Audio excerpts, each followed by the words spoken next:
Order. I'm going to call on Commissioner Weisenbaker to lead us in the invocation and the pledge.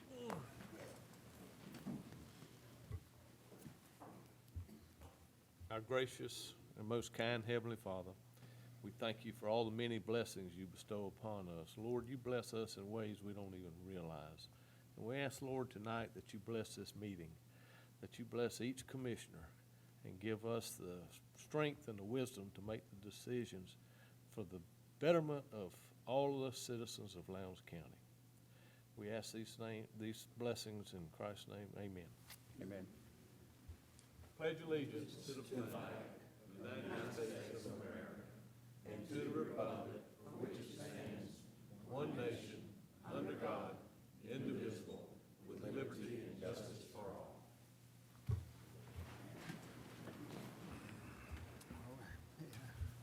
Thank you, Mr. Weisenbaker. Commissioners, inside your packet, you'll find your minutes of the work session of April the 11th and your regular session minutes of April the 12th. If there are no additions, deletions, or corrections that needs to be made, I'll entertain a motion to accept those minutes. Motion to approve. We have a motion to approve. I have a second. Second. I have a second. Any discussion? Hearing none, I'll call the vote. All in favor signify by aye. Aye. Any opposed, like sign. Hearing none, the minutes are approved. Commissioners, we've got one item here. I think I need to just ask your permission if you have, unless you have some objection. I'd like to move agenda item 7A up to our first item for consideration, primarily due to some time constraints that some folks have. If there's no objections? No objection. Okay.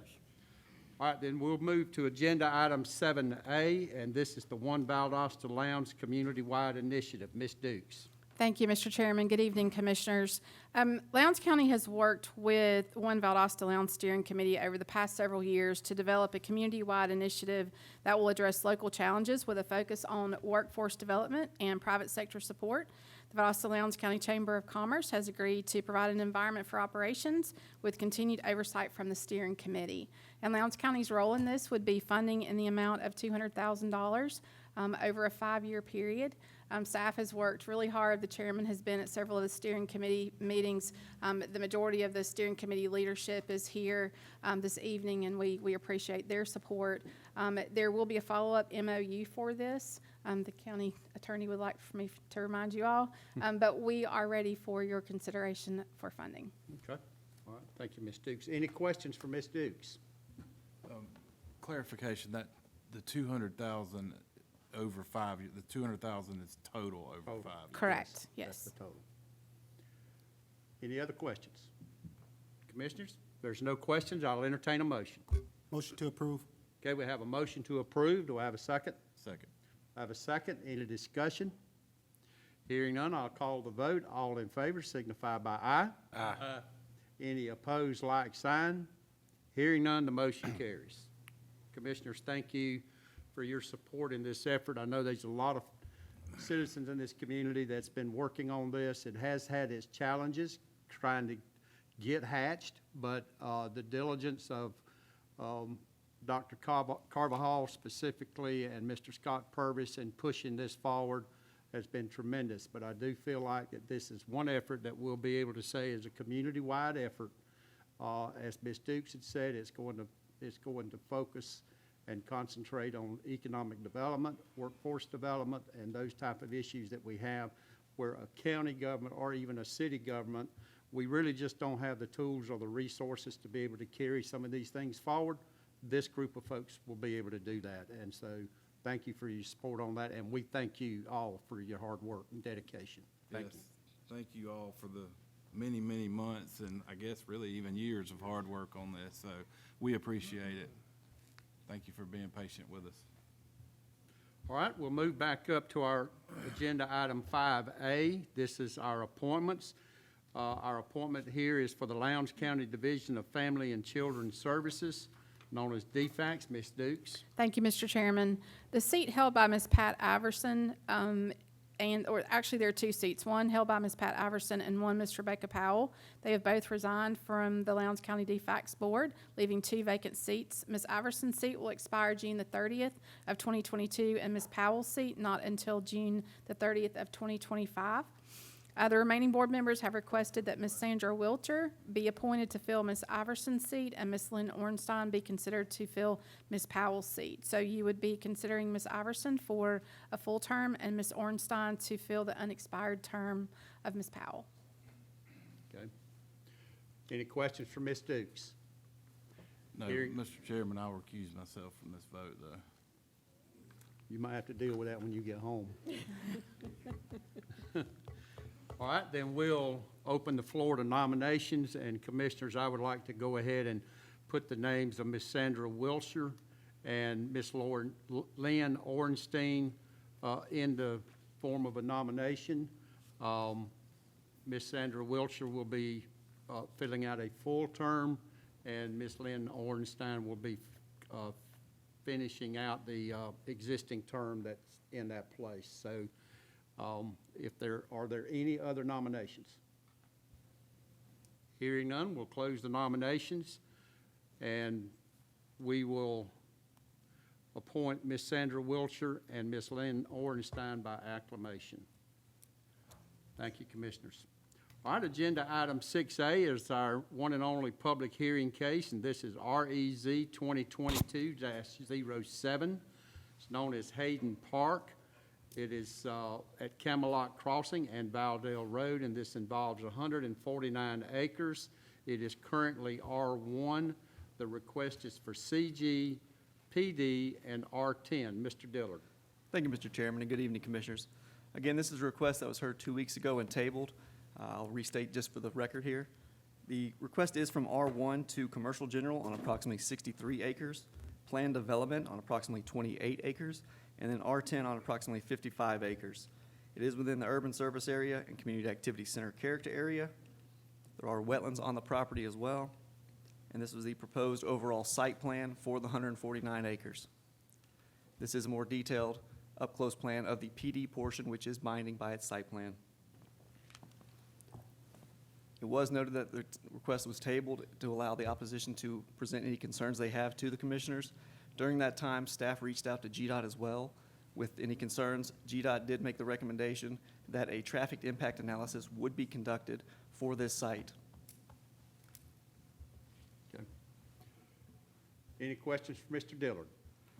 Yes, would that be, I guess, a condition that GDOT is asking, or No, it's going to be a requirement that comes with it. requirement Yeah. that comes with it automatically? Yes. GDOT has already said that that would require a traffic study, correct? Yes, sir. Any That's other all. questions? Okay, hearing none, we'll open up the public hearing portion of the meeting. Is there anyone in the audience that would like to speak in opposition to this request? Please come forward and state your name and address for the record, please. Good afternoon. I'm Chris Bisher, 3532 River Chase Drive. Mr. Chairman, members of the commission, I come before you this afternoon on behalf of the residents of River Chase Drive subdivision, which includes the roads of Chardon Way, Huntsburg, River Chase Drive, and North Ridge. I would like to stress again that we are not anti-development. We are for, the homeowners are for smart development. We can all take the approach that we don't want development to occur in our backyard. But I need to put this development into perspective for just a moment.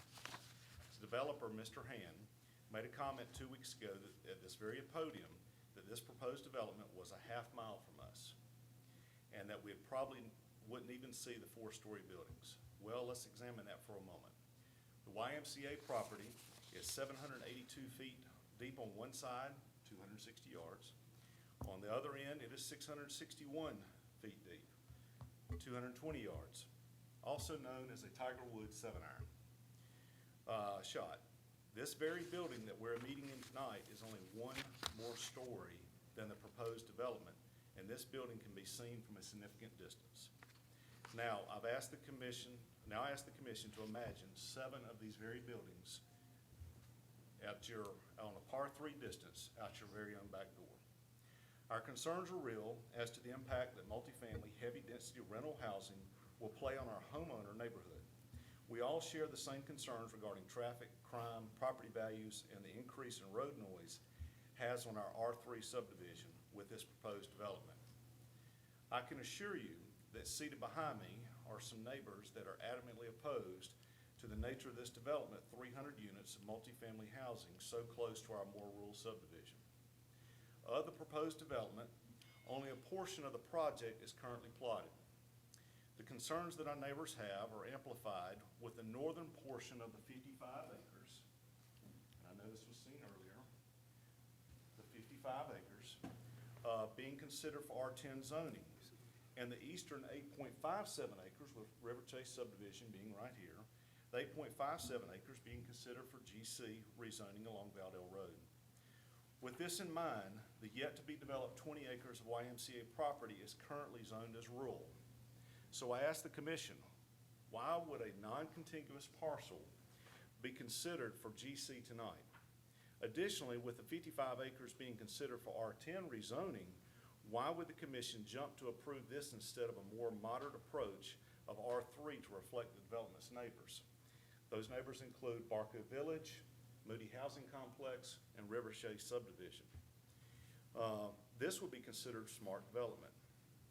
As my time is running out, I'll leave you with the following request: that the remaining 55 acres of the proposed rezoning area is not approved as R10, but as R3. That the 8.57 acres along Valdale Road is not rezoned to commercial at this time. That the entire parcel, apartments, and the additional 55 acres must enter, exit through Camelot Crossing, no Valdale Road access. That the Valdale Road improvements are made when that land is taken, that it come from the undeveloped side of Valdale Road. That way that our neighborhood is not being encroached on. We have a buffer with trees. That land is not used on Valdale Road on the west side. That when the road is widened, it comes from that side of the parcel instead of our side to keep our properties intact. That the proposed apartment development and the soon-to-follow 55 acres have an aesthetically pleasing fence around the property to prevent foot traffic into our neighborhood. I guarantee that if the developer is unable to complete the project as described, that the next developer must follow the same described luxury apartment style with similar rental amounts of rent.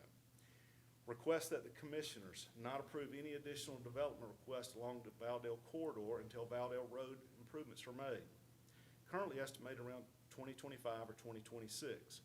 I say that because only 20% of the properties have even scratched the surface of approval. These pictures were taken this morning right at River Chase Drive. The traffic is backed up bumper to bumper. This is what we deal with every single day. So we ask that you consider these things when you're going forward with future developments, is that until that road is widened, why not, again, smart development? Slow, put the brakes on up in that area. A reduction in speed limit from North Valdosta Road to the Moody housing area. That will help protect us as we go to exit our neighborhood. And either a caution or a full traffic light be installed at River Chase, Valdale Road. Thank you for your time and your consideration. Any questions for the speaker? I don't. I'd like to, well, go ahead. Okay. All right. Is there anyone in the audience now that would like to speak in favor of this request? Please come forward and state your name and address for the record, please. Good afternoon, Mr. Chairman, Commissioners. Bill Nigem, 1007 North Patterson Street. Here on behalf of the applicant, Charlie Hand Development. As the planner pointed out, this is a 150-acre, approximately 150-acre tract that straddles Valdale Road and Camelot Crossing. Truly a mixture of zoning classifications we're asking for here. Plan development for the multifamily, R10, single family, and commercial general. I think it's important to point out that this property is within the Community Activity Center character area. And you look at the development strategy in the comprehensive plan, and I'd just like to read to you the first two sentences there. Each community activity center should include a relatively high-density mix of retail, office services, and and employment to serve a regional market area. Residential development should reinforce the town center through locating higher density housing options adjacent to the town center, targeted to a broad range of income levels, including multifamily, townhomes, apartments, and condominiums. So you see, I mean, what the applicant's trying to do here fits squarely into that hole. It's a development strategy of promoting, higher density mixture of uses, retail, office, and housing options. So the mixed-use development that's proposed is squarely within the comprehensive plan.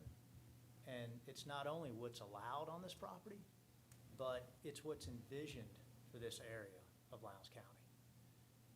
So I'd like to leave you with that. We ask that you approve the rezoning. I'm happy to answer any questions you may have about the project or anything else. Any questions for Mr. Nigel? Yes, sir. The developer understands that we will await a report from the Department of Transportation, Georgia Department of Transportation, and that they will dictate what is required in the way of traffic should this pass. So, and I go back to some of the concerns from Mr. Bisher that, as far as the right-of-way acquisition for future expansion, the traffic light at River Chase. I mean, those are things that are outside of our control that we rely on the Georgia DOT to advise us on.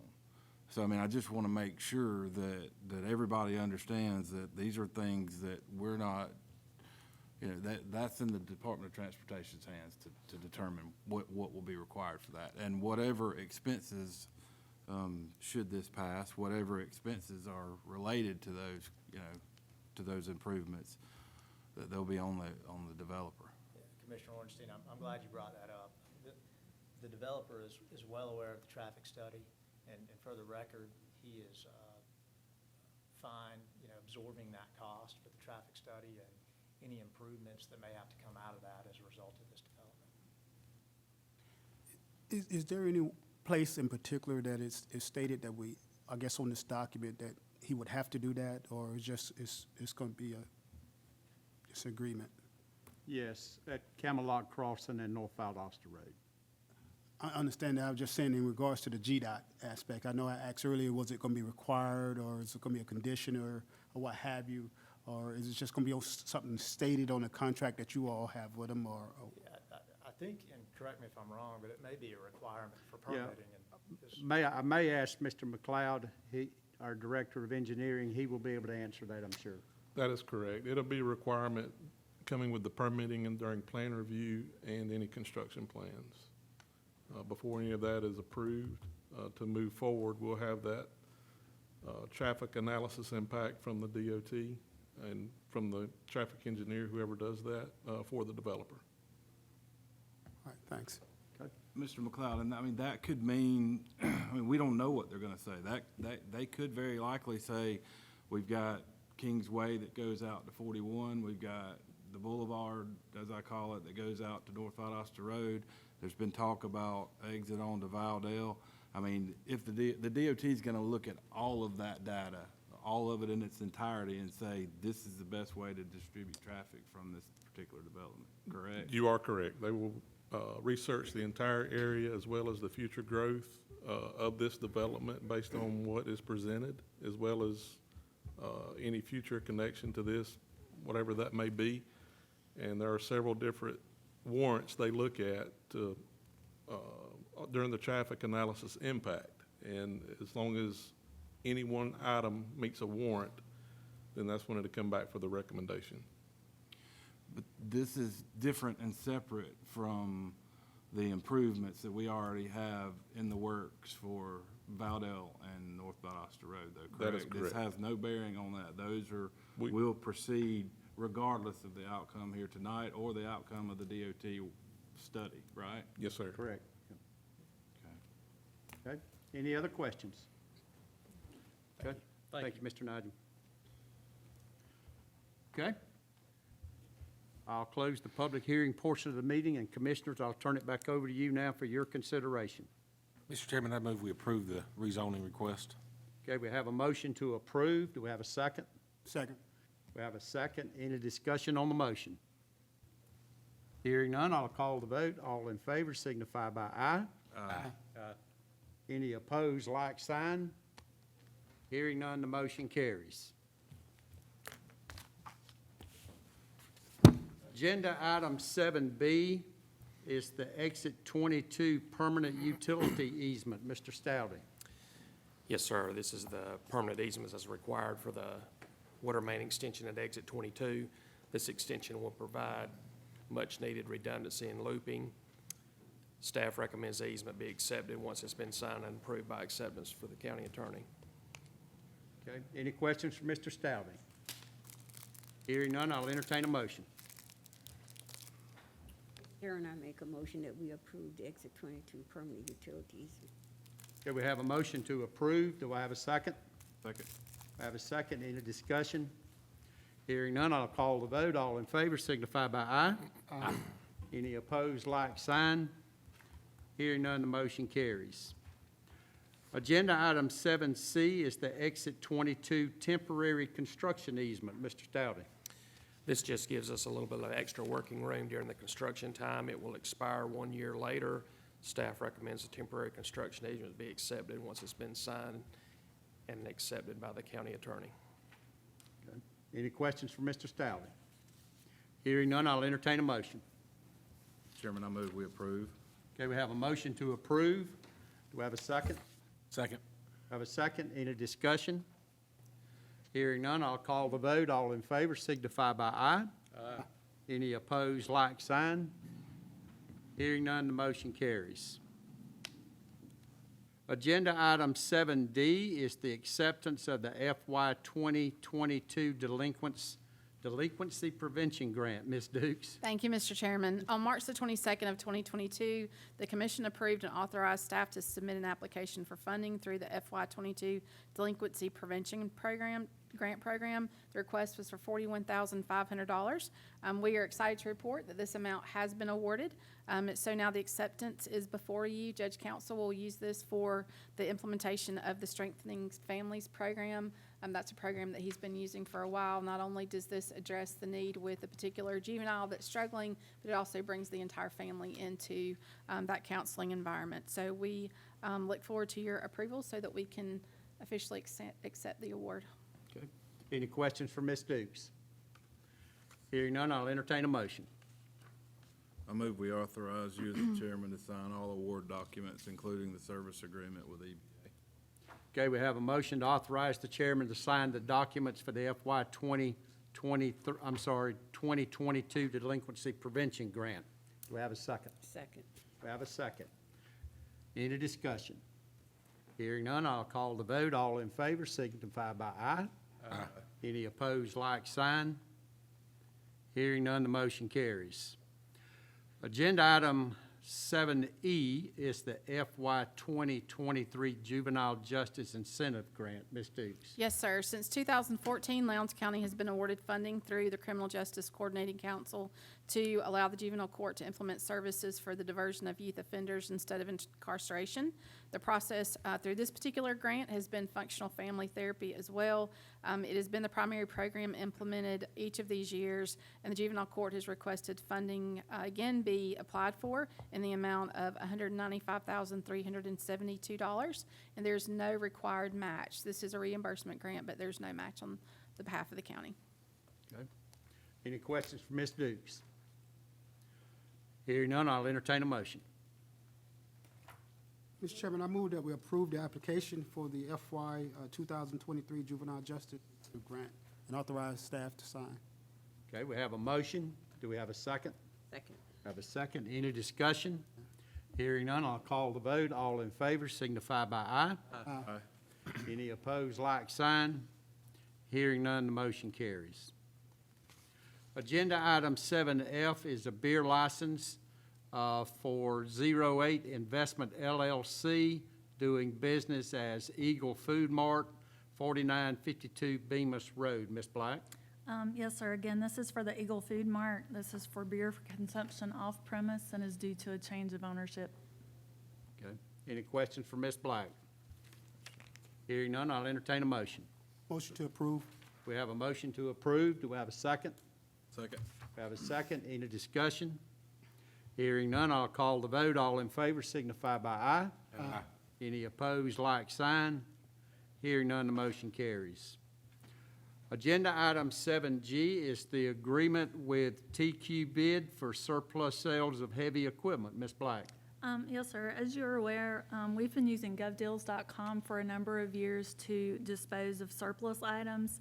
TechBid is another online auction site that specializes in heavy equipment, and we're requesting approval of an agreement with them as an alternative method of disposing of surplus items. Okay. Any questions for Ms. Black? Ms. Black, I have one. This particular website, and I apologize, I'm not familiar with it, but does the public also have the opportunity to bid with this website? They do? Okay, thank you. Any other questions? Hearing none, I'll entertain a motion. Mr. Chairman, I move we approve the agreement and authorize you to sign. Okay, we have a motion to approve the agreement and authorize the chairman to sign the agreement. Do we have a second? Second. Have a second. Any discussion? Hearing none, I'll call the vote. All in favor signify by aye. Aye. Any opposed, like sign. Hearing none, the motion carries. Agenda item 7H is to adopt the resolution accepting infrastructure for Valdell Estates subdivision Phase 3. Mr. McLeod. Yes, sir, thank you. This is for Valdell Estates subdivision Phase 3 located off of Valdell Road. Engineering staff has made all the final inspections of the construction for Phase 3, and all of the paperwork is complete. Okay. Any questions for Mr. McLeod? Hearing none, I'll entertain a motion. Mr. Chairman, I move that we adopt the resolution accepting the Valdell Estate subdivision Phase 3. Okay, we have a motion to adopt the resolution accepting the infrastructure for Valdell Estates Phase 3. Do I have a second? Second. Second, okay. All right, we have a second. Any discussion? Hearing none, I'll call the vote. All in favor signify by aye. Aye. Any opposed, like sign. Hearing none, the motion carries. Agenda item 7I, the Historic Lowndes County Courthouse Rehabilitation Project, GMP. Mr. McLeod. Yes, sir, thank you. Lowndes County staff, the architect of Gladwin Vaughn, and the construction manager, Allstate Construction and Cawthon Construction joint venture, have been working on the GMP since the demo portion of the project has been completed. The construction manager started receiving bids in March of 2022 and have been working with subcontractors and equipment suppliers on getting a final GMP. We present to you tonight a final GMP of $9,855,808.85. This GMP includes all construction costs, including the demo cost that was approved last September, which we have already paid the majority of. Okay. And in the audience is Allstate and Cawthon, Yes. Mr. Will Sumner and Michael McCray. Okay. Glad to have y'all with us tonight. All right, any questions for Mr. McLeod? All right, hearing none, I'll entertain a motion. Motion to approve the GMP as presented and authorize you, the chairman, to sign Exhibit F. Okay, we have a motion to approve the guaranteed maximum price and authorize the chairman to sign the contract. Do we have a second? Second. We have a second. Any discussion? Hearing none, I'll call the vote. All in favor signify by aye. Aye. Any opposed, like sign. Hearing none, the motion carries.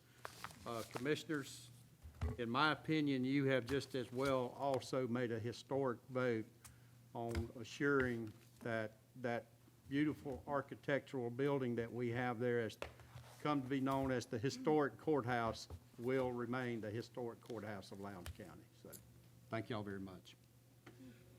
All right, agenda item 8, County Manager's Report. Ms. Dukes. Thank you, Mr. Chairman. I'd like to echo those comments and tell you something that Mr. McLeod did not report in his in his part, that we have worked with these gentlemen and their team a tremendous amount already, and this project could not be in better hands. So not only are we as staff excited about moving forward, excited about the amenity that this is going to provide to the community, but we're very excited to have them at the helm because it's really going to be a fantastic project. So thank you both for being here.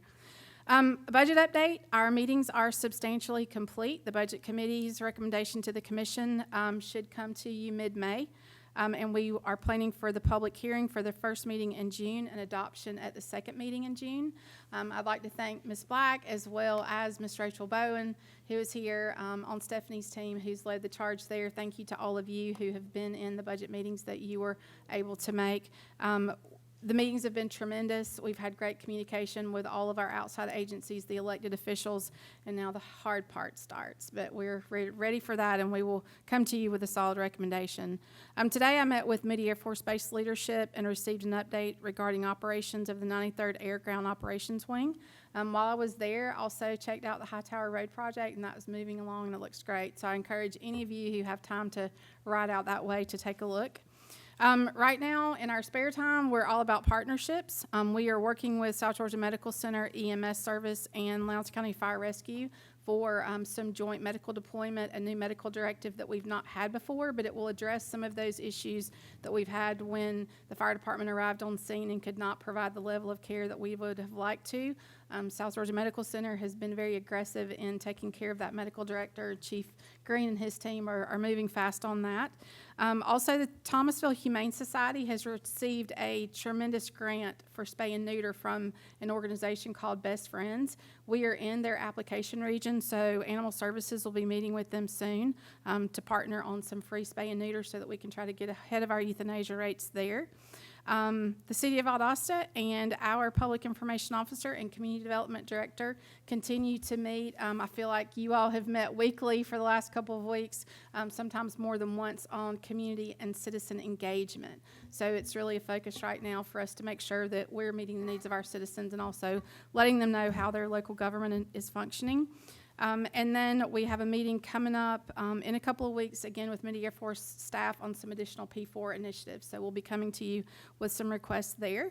As early as today, you all were invited to the City of Valdosta's on-demand expansion presentation in the morning at 9:30, just across from the MLK Monument. Whenever we met with Ms. Denton earlier today, she apologized for the late notification. They've been really busy as well, but I hope some of you can make that. I think that we have heard from you that transportation in the unincorporated area is a priority as well. And last but not least, last Thursday at the Home Builders Golf Tournament, the county's team of Mr. Beals, Mr. Dillard, Mr. McLeod, and an unnamed recruited individual came in third. And gentlemen, thank you. I think that that's the first time that we have placed in a tournament quite a while. Any of you that are familiar with the Home Builders Tournament know that it's quite competitive. So they have set the bar high, and we're going to hang our hat on that one moving forward. There you go. Thank you. All right, thank you. Any questions for Ms. Dukes? I just want to know The unnamed golfer, Yes, sir. is he unnamed because he embarrassed the rest of the team members? No, he is unnamed because he might just well be why we placed third, and we're going to reserve that resource for another day. That's what I'm getting at. I just wanted to know when they've had time to practice to come in third, and if they're going to have to practice more. Well, I can tell you that I hear consistently from Mr. McLeod and Mr. Beals that Mr. Dillard has way too much time to play golf, and I'll leave it at that. All right, any other questions or comments? All right, we've got one citizen wishing to be heard, and I am going to butcher this, I am sure, but Clarence Catteridge? Is that right, sir? Charles. I did, very well. Please come forward and state your name and address for the record, please, and then we'll hear what you had to say. Charles E. Carmichael, Jr. My address is 3734 Robin Lane. I'm here to petition for speed bumps on this street. I've been here since 1983 in the same neighborhood, and since they put Freedom Park in and the new Walmart down there, it's become a speedway. And I got great-grandchildren live next door, and a lot of other children are moving in, and we need to do something with the road. I've got pictures of road signs out there that are disgusting. I would like to show them to you if you would like to see them. You pull it up. If you can see it. May I show it to you? Sure. Pass it around. The street signs and stuff are outdated. Speed limits are too high. They're 30 and 35 mile an hour, and to me, it's a residential. It's not curved. Back when I moved in there, it was cornfields and dirt roads. And since they repaved half of Robin Lane, it's become a drag strip. So, you know, I'm just appealing to y'all to see if you can do something for us out there. I've got the petition here with all the signatures of the neighbors in that area. Please hand that to Ms. Lovren, please. Thank you. So anything you might be able to do for us, we'd appreciate it, because it's really getting bad. Okay. Thank you very much. Thank you. Thank you. Thank you, sir. Sir. All right, commissioners, if there's no comments, then I'll entertain a motion to adjourn. Motion to adjourn. Motion to